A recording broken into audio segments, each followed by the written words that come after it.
Hey guys, welcome to another edition of GamingNight. I finally finished Heavy Rain. I finished it earlier this week, at least the one inning. So I'm going to do my little review, spoiler free for those that don't want any spoilers.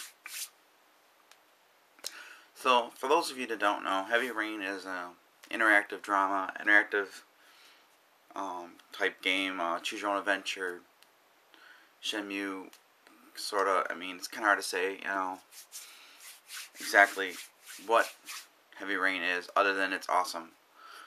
Heavy Rain really takes you through the game and doesn't always hold your hand and tell you where you have to go. You get to get to make certain choices. Some of the choices don't seem like they're gonna make that much of an impact, and then a few scenes later, you realize that those little scenes you did made huge impacts on the game later. They do a really good job of keeping each character different, and each character has got reasons for doing everything that they're doing, and some of them have hidden motives, and that you don't even know what their hidden motives are, but you're just going to be going through them, and all the choices you are given will impact on how their hidden motives affect the story further along. Some of the characters have serious weaknesses, and they will be implemented quite often in the game, where they'll come up and you'll have to deal with them. So, and then other characters, their flaws are minute, but they're used to mess with your head a lot. So it's kind of interesting. Now, the game, unlike other games where you play characters and you see, it's got pretty much a linear direction. This game doesn't have a total linear direction, because some areas you have multiple ways of getting out of situations, multiple things that you can do depending on your morality that you feel the character should do. So, for example, not in game, but let's say someone tells you, here, take this pill or take this pill, and you have a choice between which pill to take, or you can take neither pill. Some are as simple as that, and others are more complicated because they're really deep, and they all have a lot of consequences on what you do. The game really does mess with your head a lot, because it takes you out of the game more so.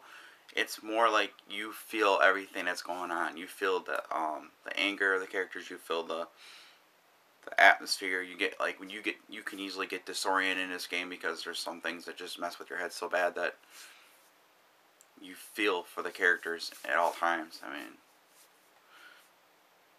and some of the areas really get your heart pounding really heavily, because it's just that intense scene.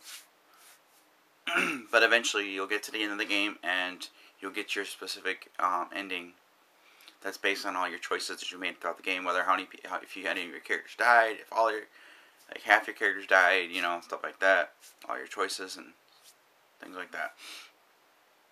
Now, what's interesting about this game is it's got a lot of replayability, because you don't not only just have all the endings that are different, but there are different minor changes in each chapter and section. So that's interesting. There are multiple difficulty settings, but I recommend most people playing it on the hardest difficulty setting, because you're going to get the most out of the game, because it adds more of that feel that you're actually working, because it makes the quick time events and everything, and all the events in the game, you have less time to react to do things, so it makes it more realistic. For casual gamers, you might want to go with the other settings, but I still recommend playing the hardest setting. You get the most out of it, because then when it's done with, you felt like you really you earned that ending you got at the end. There are things where you can actually replay chapters. Like if you aren't happy with the way the chapter outcome came, you can restart the chapter and say save it or not save it. There was one point when I got tired. I was real tired, and I accidentally exited out of one of the characters' games, and I'm like, and it just said, you know, the character gave up and it moved along, and I'm like, oh, I didn't want to do that. I just wanted to exit out of this little menu thing here and end up, you know, just to start continuing on. So, so I exit out of the menu, but I was able to replay it. So that's kind of a nice feature for that reason. But you know, I actually had one of my characters died, and I was like, I'll let it happen. The character died, and I said, you know what, let's see how it plays out. And it really felt like that was the only way the story could have ended, you know, because the way I played it. But I do want to definitely go back and play this game sooner or later. I'm going to probably start White Knight Chronicles because I want to play Heavy Rain again when it's fresh in my mind. I don't like to go right back into a game and try to get all because then it gets all congealed and like cluttered together, so you really can't tell if you made it. But if you play it like later down the road again, it's going to seem fresh. So I'm going to probably start by playing some of the scenes I did earlier differently, the ones I know that were obvious. And each character I felt were nicely done. There are some characters I liked more than others. But for all the characters that are in the game that you play and all the situations that they come across with each of them were really interesting. Whether it just be talking or some intense scenes, it was all really a good game. I really must say this is probably one of PlayStation 3's best games. Because it's got so much going on for it. Some people may hate on it, saying, oh, it's just really just hitting buttons, but I didn't ever feel like one moment that's all I was doing was shaking the controller or whatever. It actually, like, most of the stuff you do feels like you're actually going through the stuff you're actually going through. They really do a good job with the way the controls are set up, so there's really no, it's like, doesn't ever feel unnatural. But and then the stuff that's supposed to be really difficult, they make you really feel like you're struggling for it. So they do a really good job with that, and I'm really looking forward to playing the bonus chapter that I got, the taxidermist that I got for my pre-order. And I do recommend that you guys do check this game out if you haven't already, or at least try the demo. The demo does not even do this game justice, but it'll kind of give you an idea of what to kind of expect. But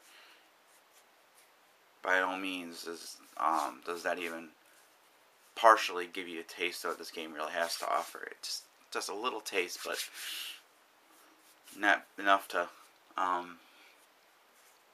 really get you into. I really like the demo a lot. Don't get me wrong, but